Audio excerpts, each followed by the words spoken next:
Hello there and welcome back. My name is Elena. And I am Photios. And this? And this is the game court.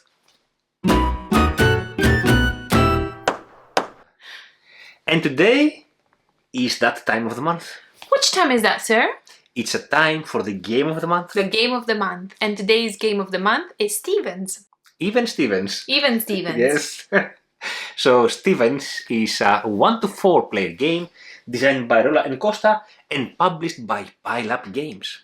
And can we just say when we bought the game from the convention, they got us a botched box and now we're all upset.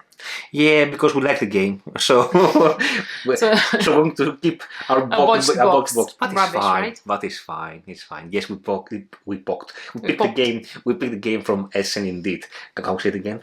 We went to Essen, yes. Did we not say it? Essen.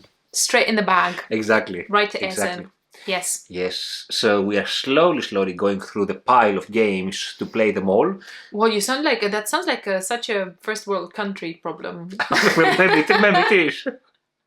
Maybe it is. Oh no! Yes. How many games do you have on your shelf of shame? Oh my God! So many games to play. Rubbish! Crap! Yes, exactly. Oh my God! Exactly. Oh my God!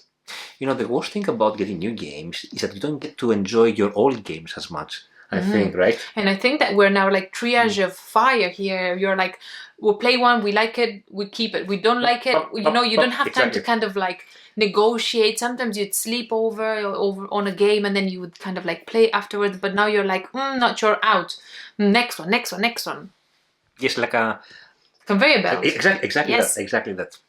I So know. Let's talk about Stevens now, right? I mean, yes. Now that's out of the way, let's talk about Stevens. Stevens is a game that plays up to 4 players, and it's about William Stevens. I think his name is William Stevens, and he was a dude from the UK, and his father died, and he went to follow his uncle's footsteps in Portugal, and there he managed to get into glassmaking business. And then from that business, they've actually invested a lot of things like education, healthcare and whatnot.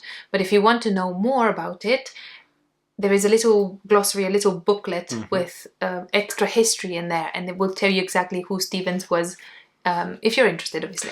Oh, and after all this boring history lesson? I'm not a very good teacher, but I'm definitely an excited one. Yes. Actually, there is some theme behind the game, indeed, yes, indeed. And there are different elements in the game that support this theme, like, for instance, the advancement of the French army towards Portugal. The oppression of the French army, yes. Which basically dictate the triggering of the end of the game.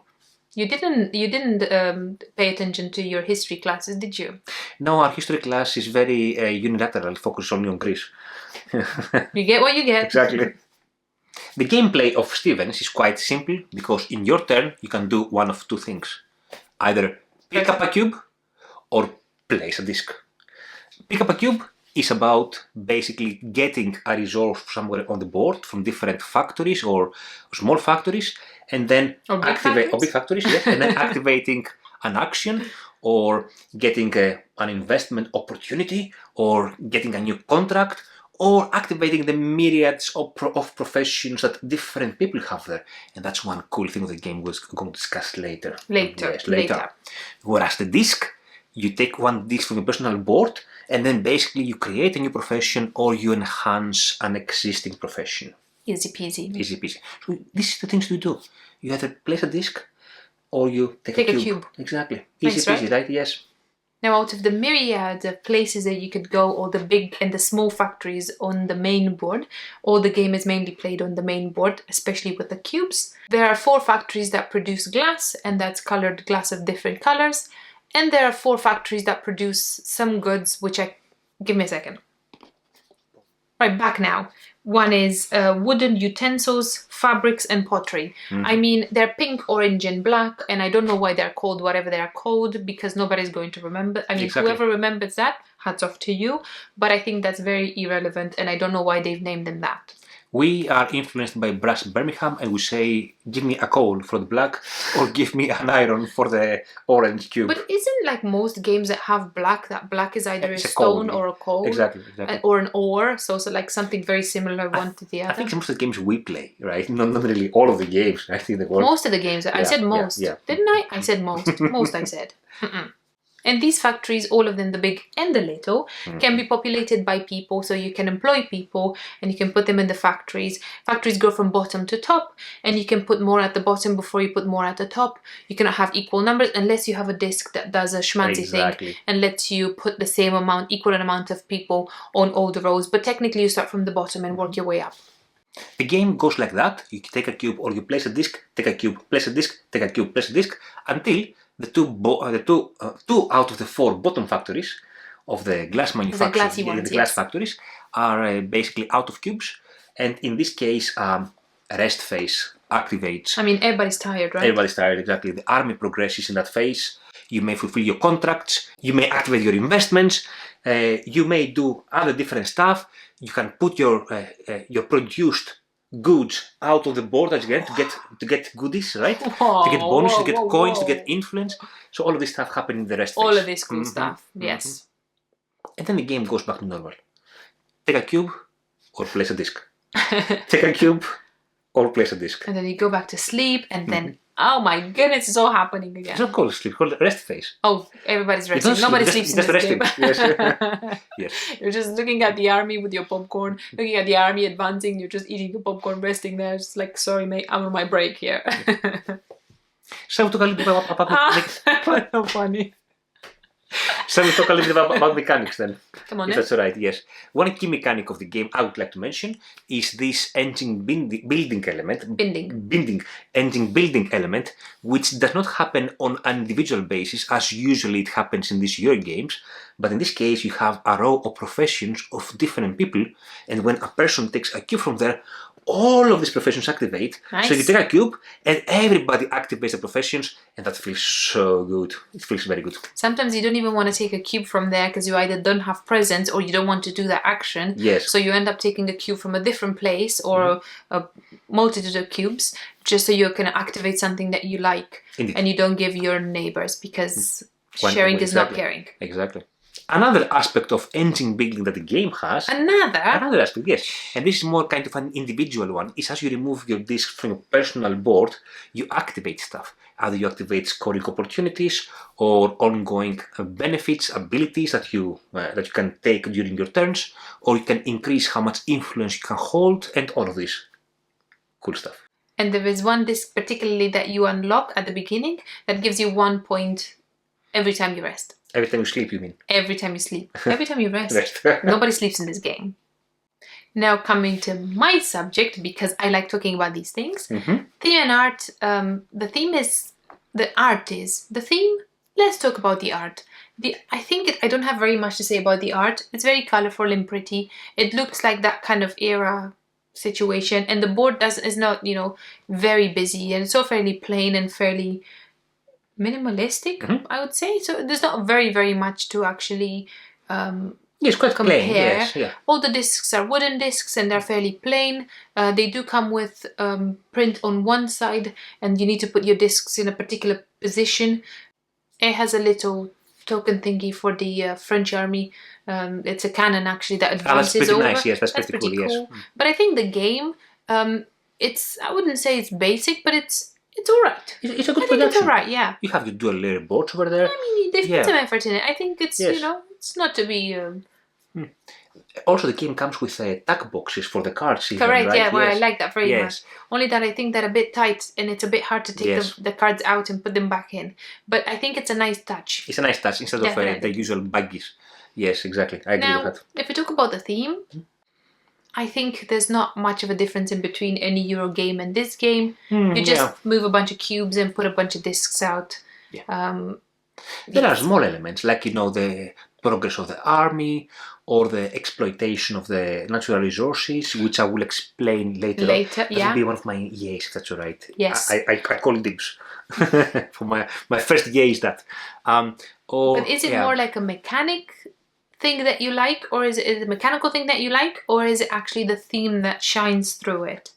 Yeah, I think I like the mechanic. I think I like this common engine building, this satisfaction this gives me that you're basically active in every turn, in every opponent's turn. You do something as well. Yeah, that's nice. I think this is what I like. And it kind of reflects real life because different people work in the same environment. So if one is working there, it affects the work of others. And I kind of like that aspect, yes. Now we move to my side and we talk about rulebook and the game length. Rulebook guys, it is alright. It have some inconsistencies there with musts and mays in different actions, so you have to be a bit careful on what is what. But overall, it's a decent rulebook with a good amount of examples in there. And the gameplay, the length of the game, I think after a couple of plays, you can bring a 2-player game down to maybe 75 minutes.